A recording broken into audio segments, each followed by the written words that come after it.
The strategy that I'm about to teach you today might be boring, but I promise you every single day you will have a clear answer to trades you should be taking and should not be taking. You'll also be able to apply this to any strategy that you're using currently, and it'll give you clear direction and increase your win percentage dramatically. I'll explain this in 3 steps, and then I'll give you the full strategy, breaking it down, and then you can apply it to whatever you're doing. I don't care if you're using fair value gaps, oscillators, whatever it may be. That's none of my business, but what I'm telling you works every single day. Let's get to work. The first thing that we have to understand when we're jumping into this is buying versus selling. I say this often, but I think it's not understood enough. Now, a great viewpoint, this is not the strategy at all, but this just gives you a good visual of understanding it. You'll have buyers pushing you clearly into our all-time high here on the S&P, 609 to 610.5. You can clearly see that you are coming into this level and rejecting over and over and over, right? You can even go look at volume. You can look at everything that's happening there. It might be declining to the upside, and then it rises from selling to reject us back from that viewpoint, right? This is the constant battle of trading, is understanding that it's sellers versus buyers. And we sometimes get hooked on volume. We get hooked on all these things. But the simple thing is when we're looking at the chart, we can typically find and see those levels in which you're going to start to get that battle of sellers versus buyers. And when you can identify that it's switching or one is getting the edge over the others, that is when you take advantage, and that is when you find your trades. And that is what we're covering here. Okay. So if we don't understand that, that's what we're looking for. We're not, going overboard. You can, like I said, you can combine this with your fair value gaps, everything like that for continued breakouts, for continuation. But you have to understand, this is what we're trying to understand of where these zones are and where those big inflection points are. So you can start capitalizing on the big moves. We don't really care about the slow, choppy moves. We want the bigger moves because that is where you make your money. Now, it's important that we understand step 1 specifically because everything that I do here on the channel is related to understanding buyers versus sellers and then reacting based off of that trading as well. If you don't understand that, I think trading in general, you'll be misguided and you'll take a lot of trades that you don't really understand. So once we understand that, then you really can move on to anything and everything else. Now, I've made tons of videos going over key levels, everything that you should be looking for inside the chart and how to identify those. Now, today, I believe there's a really easy way to start finding those opening quick trades. Now, I've been looking at this for the past 2 months. I've been going over it and I've back tested and I think it's honestly been pretty awesome, especially for that first trade of the day. That's what I really recommend it for.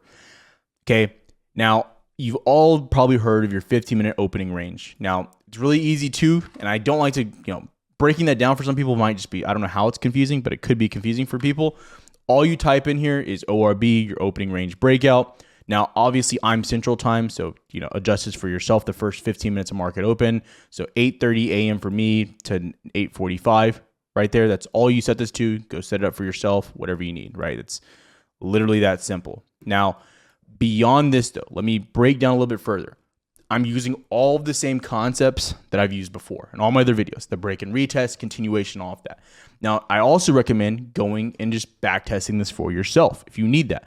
Now, what you're gonna use this for is both the up and for the downside. So all this is doing for you is mapping out that first 15 minutes of market open and identifying your high that you made, which was right here at market open at 8:30, and then the low that you made.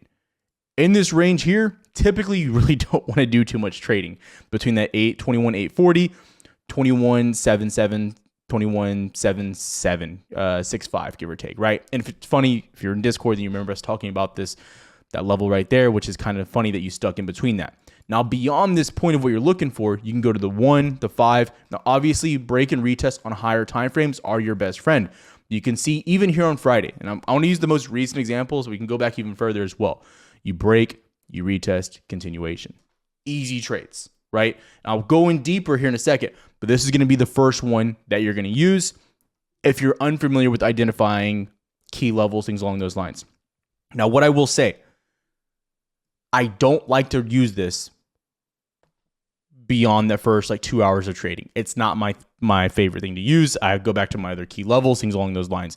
It's very good for that opening hour and a half. Beyond that, it gets tough. Okay, I want to make sure that's very well known. Now you can see here at the end of the day or near lunch, 1 o'clock, you start making lower highs.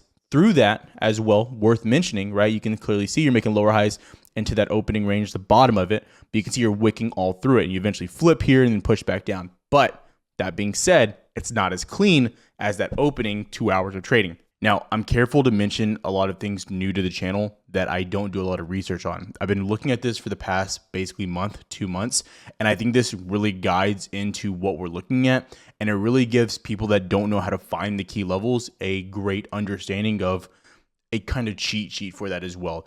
I do think higher time frame levels like previous weeks and month highs or previous all-time highs are more valid, but I think the 15-minute opening range is a great starting point for most traders, and you'll see when you backtest, the results do speak for themselves. That being said, there's another little indicator I think that can help you, especially if you're a beginner here as well. Now, the third step that I want to mention here is something that I've used a long time ago. I don't use it as much because, in my opinion, I've just gotten far better at identifying my levels.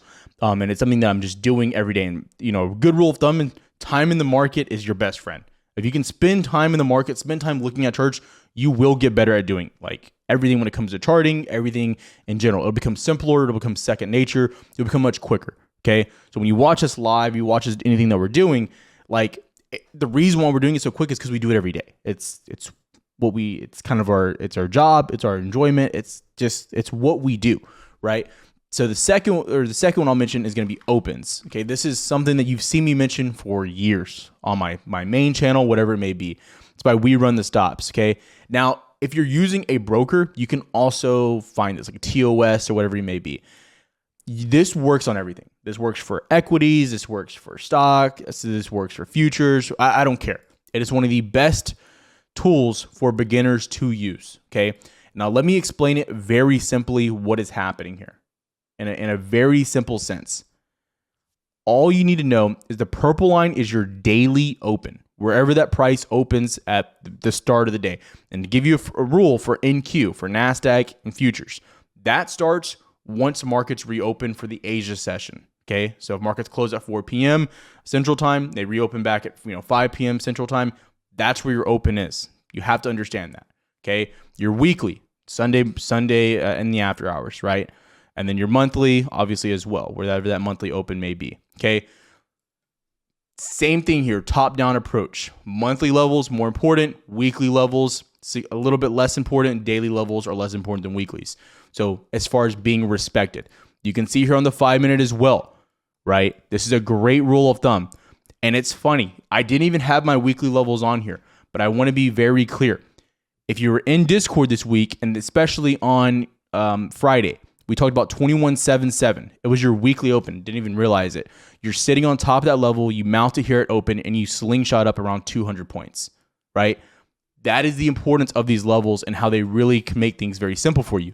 Now, I mentioned that daily where the opening range was right here. Look at the wicks here on the 5-minute off that 21.77, which is a little bit higher than where that opening range was, right? And it gives you great entry opportunities for the downside as well. Then back to your daily open here, as you can see, where you wick, flick, and then go back down. So again, great setups, great opportunities. You can really see, and it's a little dark for that purple, but you can, go tinker with it. But I always leave these in my same color. So if you're ever on my channel and you're like, hey, what is Tyler using? Again, like the same color schemes I use in my videos, or the same thing I use on live or on Twitter or whatever it may be. So understand that as well. But super great indicator for identifying key levels, especially if you suck at them. And I want to be, kind to people, but I want to also, we have to be honest with ourselves. Are we good at identifying those levels, or are we constantly off dramatically, right?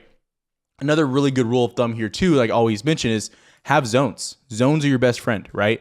So when you're going into these zones as well, just understand you can make those zones a little bit bigger, right? So you have a little bit more margin of error, right? I don't ever have like a stop loss exactly at the tip of another candle. I usually set it a little bit more conservatively. So also think about it in that sense. Now, if you haven't watched all my other videos going on key levels and how to identify where buyers and sellers are, then I really do believe these two indicators can really help you.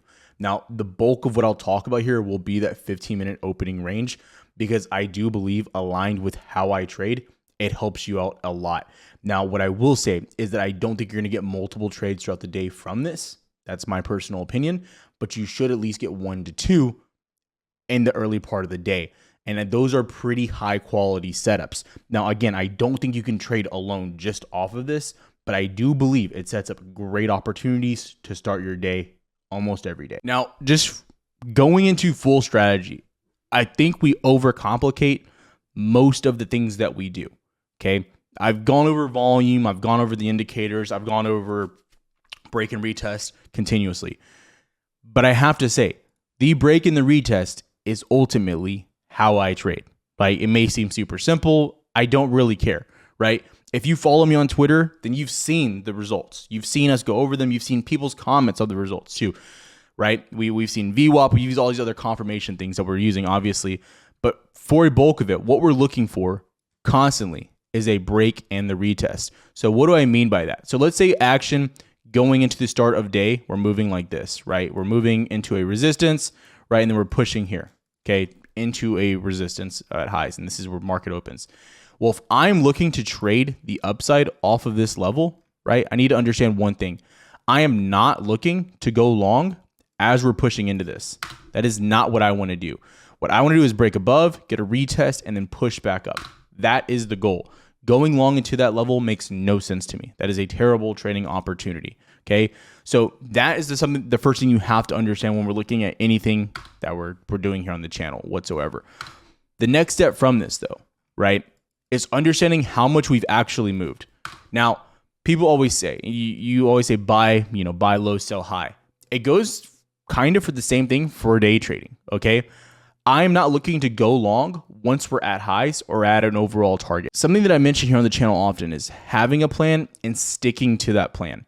And when you look at NASDAQ, going into Friday as a great example was I was looking for a mount of 21.77 and pushing into 21.96. That was the goal. That's all I wanted to see, right? Or 21.95 to really get that gap fill where you were. All right. Target one was like 21.85. And the next goal was like 21.92, 21.95. Once you got that, my plan was done. So when I'm going in here to like the 1 minute, which is where I honestly do a lot of my scalping on futures, right? That is what you're looking for. So what you would like to see is that break up, the retest, and continuation, especially during those times in which you want to trade a lot of, right? So if I'm setting this type of trade up, a great example, I'm typically a little bit more aggressive with my entries as far as starting that position and then conservative with my stop loss, right? Because I want to have margin for error, right? Especially if I'm seeing a big move. So like even here, just into 21.85. This is a really great risk reward opportunity. I'm about 30 points of downside for a stop. On the upside, I'm almost 100 points, around 90 points of upside. That just makes sense. That is what we're looking for. And even if I want to start scaling out, at that previous high that we just had here, even a little bit below, it's still a great opportunity. Almost 60 points of upside while there's 30 points of downside. That's a 2-hour trade. That's your bread and butter of what you want to look for. Now, another thing of what you can do here is you can scale in. Now, some people are against scaling in. Some people think it's just a mistake of what you're doing here, okay? What I will say here, I don't necessarily, it goes into how much you're actually trying to scale in. If you're overextending yourself, then obviously it's terrible, right? But if I start buying a little bit aggressively and then I buy again once you actually hit that support level, I don't think it's a bad, mishap for me. Now, if I just keep buying here, then I'm overextending my trade and what I'm doing there. And then I also have to consider when am I going to start trimming this position? Is it going to be earlier? Like those factors start to play in. But that's ultimately what I'm doing along this pattern here is like getting one, maybe entering another contract as we dip a little bit below. But I don't want to overextend myself at all. Going a little bit deeper, I want to go to a previous day here as well. And I'm going to really focus on that 15-minute opening range, right? That's really what I think people will have the most pleasure of trading this as well. Then I'll use a downside trade opportunity here, okay?